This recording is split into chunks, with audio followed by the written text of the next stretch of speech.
E do lado privado, e aí eu venho aqui para o tema da nossa conversa aqui rápida dessa manhã, nós também temos estratégias privadas na hora de gerir os nossos casos, né?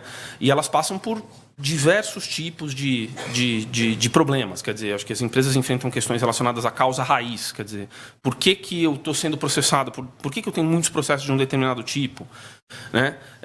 Passa por uma questão de métricas de avaliação de desempenho. Quer dizer, quais são, se você tem um departamento jurídico, quais são os escritórios, como é que eles prestam o seu serviço, qual a expertise de cada um é melhor do que o outro, quem que é bom de acordo, quem que é bom de casos estratégicos, quem que é bom de casos de má. Né? Ou também, o que é super relevante, estratégias de acordo. Né? A gente convive muito com o governo, mas também trabalha muito com empresas e assim, essa questão das estratégias, a política de acordo muita empresa tem. Mas acho que tem que distinguir entre o que é uma política e o que é uma estratégia. Né? Você formular uma política em bases intuitivas, né? Tenta fazer acordo nas ações de maior valor, né? Ou faz acordo com quem me perturba mais, se o sujeito começa a ligar muito, você vai melhor fazer acordo. Né? Ou então até você tem empresas de maior porte que são obrigadas a fazer algumas médias aritméticas de grande porte, enfim, aí vai lá a média de condenação, principalmente em carteiras trabalhistas e tal. Mas isso não significa uma real estratégia de acordo. Né? Uma estratégia de acordo, ela passa por um trabalho, por um procedimento amplo, né? Que depende, como quase tudo, né, na jurimetria e na boa ciência, depende de bons modelos preditivos, depende de você ter esse domínio sobre a relação de causa e efeito. Né? Ou seja, eu quero fazer certas coisas para observar um resultado no futuro. Para que eu consiga dominar essa relação, eu preciso ter bons modelos e um bom domínio sobre essas relações de causa e efeito. Né? Então, normalmente, quando a gente enfrenta problemas dessa natureza, a gente pega uma hipótese de uma empresa que tem uma política de acordo, que ela seja uma política relativamente intuitiva e que ela quer enfrentar essa questão que é, vamos dizer assim, aperfeiçoar, porque existe de fato valor para ser extraído. Né? Você talvez não precisaria estar litigando em tantos processos quanto você está litigando. Talvez tenha um processo que você está litigando e está perdendo dinheiro para litigar, porque se você tivesse feito um acordo antes, no momento certo, no valor certo, você teria, no overall, economizado, quando você compara isso ao resultado final do processo e tal. E para você enfrentar esse problema, a primeira grande pergunta que eu acho que tem que ser colocada é qual que é a quantidade de processos ideal, ou ótima, vamos chamar assim, no sentido econômico, que você quer ter. Né? E aí, essa é uma discussão, em certo sentido, aberta, mas ela passa por algumas reflexões importantes. Eu acho que duas são bastante relevantes. A primeira é causas raiz. Quer dizer, será que eu estou enfrentando adequadamente todas as causas que estão gerando esses processos que estão se dirigindo até mim? Será que sim? Será que não? Né? E, para isso, você precisa ter uma boa base de dados que te permita identificar as causas desse processo e verificar se essas causas estão ou não sob o seu controle. Então, uma forma de você reduzir processos, né, uma platitude, isso que eu vou falar, é você atacar as causas raiz. Então, você tem um problema de controle de pontos, tem uma política de hora extra errada, ou sei lá o quê, ou alguma coisa de consumidor, você consegue identificar a causa raiz e matar. Mas, ainda assim, vai sobrar um volume, tende a sobrar um volume grande de processos, né, cujas causas não estão sob o seu controle direto. Né? Como é que você enfrenta esse resíduo, esse volume residual? Através das estratégias de acordo. E a primeira coisa que você tem que fazer quando você vai fazer uma estratégia de acordo é separar a sua população de casos em duas subpopulações. Quais são os casos elegíveis para acordo e quais não são? E essa separação, ela é, pelo menos do ponto de vista teórico, relativamente simples de ser feita, porque os casos elegíveis para acordo são aqueles que você provavelmente vai perder. Né? Você não vai fazer acordo nos casos que você vai ganhar. Né? Dito isso, nós caímos de novo no problema da previsibilidade. Como é que eu sei se eu vou ganhar ou perder um caso? Né? Você sabe disso através de modelos, modelagem. Né? Existem 3 grandes tipos de modelo que a gente lida na estatística inferencial e, consequentemente, na jurimetria, que são relevantes de serem considerados. Os modelos preditivos, que são aqueles que dizem o que vai acontecer. Né? Os modelos de intervenção, que são aqueles que dizem o que vai acontecer se eu fizer tal coisa. Ou seja, normalmente tem um elemento extrínseco que você... Né, pode ser, por exemplo, uma política de acordo, pode ser uma nova estratégia de defesa. Né? E, em terceiro lugar, os modelos chamados contrafactuais. Né? O que aconteceria se eu tivesse feito tal coisa? né? Os nossos modelos, os modelos que a gente usa em termos de política de acordo, são os modelos de intervenção, né? Porque a gente quer saber os modelos preditivos, o que vai acontecer e o que vai acontecer se eu colocar uma política em prática, né?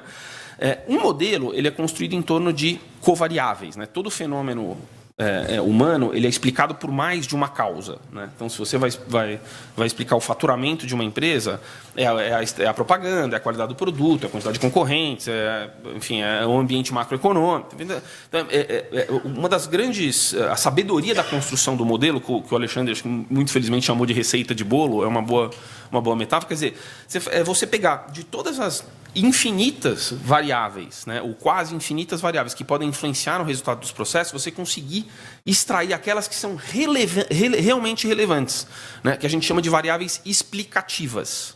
Ou seja, quais são as principais características do processo que explicam o resultado, ganhar ou perder, né? E a gente chama isso de covariáveis porque elas variam ao mesmo tempo. E o trabalho todo da construção do modelo é você conseguir isolar os efeitos de cada variável, porque elas trabalham em conjunto, né? Então, a questão toda da modelagem, né, ela é feita através desse isolamento de covariáveis. Claro que, como foi bem colocado pela Grazi também, quer dizer, isso tem tudo a ver com o chamado Big Data, né? Assim, o fenômeno de que hoje os processos estão todos eletrônicos, né? E que as bases de dados são acumuladas automaticamente, então a gente chama isso de pré-sal sociológico, lá na BJ. Então, é uma espécie de grande quantidade de dados brutos que devem ser minerados para você extrair valor. É difícil, é chato, é um trabalho danado, você tem que construir robô e não sei o que, mas assim, quando você consegue, é petróleo. Assim, tem muito valor, né? Então, acho que isso está muito relacionado a essa questão. E a nossa experiência em relação a modelos preditivos para resultado de acordo e para esse tipo de trabalho mostra duas coisas que são intuitivas no certo sentido, mas são sempre interessantes de serem lembradas. Uma é de que há uma alta variabilidade dentro do judiciário brasileiro. As varas têm muita autonomia para tomar decisão. Então, é fundamental. E nós, advogados, a gente tem essa mania de discutir o caso, né? Então, a gente tem uma obsessão pelo caso e um certo desprezo pelo juiz, né? A gente estuda muito o caso e estuda pouco o juiz, né? E quando a gente vai lidar com modelos preditivos, né, quando você vai tentar realmente prever o resultado do processo, você começa a perceber que estudar o juiz é tão ou mais importante do que estudar o caso. Eu cito rapidamente um exemplo de uma pesquisa que a gente fez aqui na BJ, que não é de trabalhista nem de consumidor, mas ela mostra muito bem isso. A gente fez um estudo, o Fernando aqui, que trabalhou conosco, que acabou de chegar, sobre as 20 câmaras criminais do Tribunal de Justiça de São Paulo, como é que elas decidiam os casos, né? Isso estava no contexto daquela questão de você começar a cumprir pena a partir de segunda instância. A gente queria entender, enfim, se elas reformavam ou não as decisões, o que acontecia. O resultado foi extremamente interessante e, num certo sentido, preocupante. Das 20 câmaras, né, criminais de São Paulo, como a gente estudou 65 mil apelações, né, Fernando? Se não me engano, 65... Quanto? 59 mil apelações, tá, de réus condenados em primeira instância que apelaram para o tribunal. A gente falando de 60 mil apelações distribuídas aleatoriamente, quer dizer, você tem uma certa segurança de que, na média, as 20 câmaras julgaram casos muito parecidos entre si. Então, a gente esperava taxas de reforma assemelhadas, né? Porque, obviamente, se você concentra todos os casos de latrocínio horrorosos, né, enfim, ou traficantes, numa determinada Câmara, você pode ter uma diferença, né, nas taxas de reforma. Mas quando você aleatoriza, vira o que a gente chama de quase experimento, que é muito interessante. Tem muitos. Tem uma coisa que hoje o que o judiciário brasileiro hoje é um grande experimento sociológico. Assim, tem coisas acontecendo das mais variadas maneiras e tal, né? Então, assim, ele é muito interessante de ser estudado, apesar da tragédia social toda. E aí, o que a gente observou quando a gente acompanha essas distribuições? A gente esperava uma taxa semelhante, a gente viu que não era. Que o tribunal é altamente polarizado. Que a quarta Câmara, a Câmara chamada Câmara de Gás, condena todo mundo. A 12ª solta tudo. É 85% de rejeição numa e 25% de rejeição dos recursos na outra. Réus condenados a apelar. E a outra Câmara solta todo mundo. Então, assim, o sorteio, ele define a tua vida, né? O problema todo que teve com a tropa do Carandiru lá, que entrou que teve recentemente, né, que eles foram todos absolvidos, caiu na quarta Câmara. A quarta câmara é uma câmara que ela óbvio, tem as características do caso, e eu entendo o lado dos desembargadores até que absolveram, você não conseguir individualizar a conduta, mas é um fato que, se havia uma câmara boa para os réus para cair aquele recurso, era a quarta câmara. Entendeu? E assim, e de fato, porque é uma câmara, vamos dizer assim, pró-efeito repressivo do direito. E veja, e isso faz parte do direito mesmo, você punir exemplarmente, enfim. Né? E então, assim, tem essa alta variabilidade. Você tem que considerar no seu modelo as características do juiz. Esse é o primeiro ponto. Segundo ponto, quando a gente fala de modelo preditivo de acordo, propostas não aceitas, e aí entra a questão da curadoria da base de dados.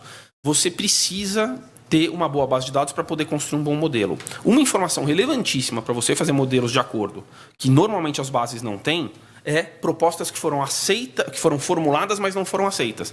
Porque o que a gente está procurando no modelo de acordo? A gente está procurando aquela linha ótima em que eu não quero propor nenhum centavo a mais além, né, no macro, do que o valor ótimo do meu acordo. Eu quero propor exatamente o valor que ele vai aceitar.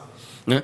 E para isso eu preciso saber onde é que está a zona de, vamos dizer assim, de rejeição dos acordos e o momento em que eu atravesso a fronteira em que os acordos começam a acontecer. Para eu saber onde está a fronteira, eu preciso saber os dois lados. Eu preciso saber onde os acordos foram aceitos e onde eles não foram aceitos. Se eu só tenho informações sobre acordos celebrados, eu não consigo identificar a fronteira. Para isso, quando a gente compensa essa falta dessa informação, realizando experimentos. Ou seja, a gente reúne casos e testa propostas, em alguns casos, para tentar identificar, faz realmente um experimento com... Se você tem uma carteira grande o suficiente, vale a pena você ter esse trabalho. Né? Então, e aí, com base num bom modelo, você consegue identificar, responder as duas perguntas que são essenciais. Qual é o melhor momento e qual é o melhor valor? Porque acordo não é só uma questão de valor. Acordo é uma questão de momento. Se você propõe o acordo logo depois do sujeito ser demitido, né, numa ação trabalhista, você tem maior probabilidade de conseguir fechar o seu acordo do que depois que ele arrumou um novo emprego e começa a tratar as verbas rescisórias dele como uma espécie de poupança que é remunerada pela taxa lá do tribunal, mais 1% ao mês de juros. Né? E para terminar, 2 pontos rápidos. Assim. Primeiro, assim, o sistema é vivo. Né? Então, essa coisa de você automatizar completamente, né, sistemas de acordo, ela tem alguns riscos. Né? Um deles é o que aconteceu com uma grande empresa de telefonia, que a certa altura ela virou e falou, quer saber, é melhor eu pagar ações até R$200, eu pago, ao invés de litigar. Né? E o que aconteceu? Houve um efeito bumerangue, né, um efeito coisa, em que todo mundo começou a propor um monte de ações de R$200, porque falou, bom, tem valor para extrair o processo. E o mercado, ele faz essa leitura. Se você tem uma estratégia, ele lê a sua estratégia e reage à sua estratégia. Então você não pode, ainda que você identifique toda uma população de casos elegíveis para acordo, você não pode sair generalizando propostas para todo mundo. Né?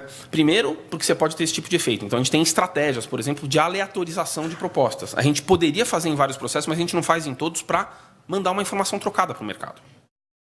Né? Por isso que toda estratégia de acordo tem que ser baseada em sigilo. As pessoas não podem saber, né, que existe uma macroestratégia. E a segunda restrição é orçamentária.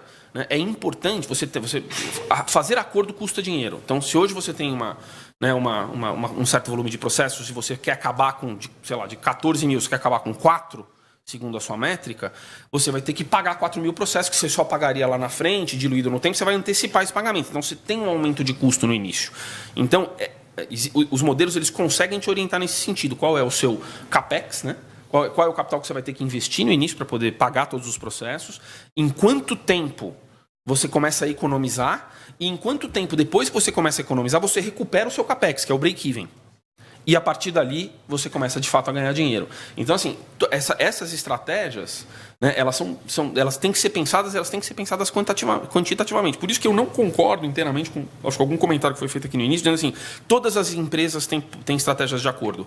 Essa que eu estou falando para vocês, eu estou para ver. Tá? Bom, era basicamente isso que eu tinha a dizer. Agradeço a atenção de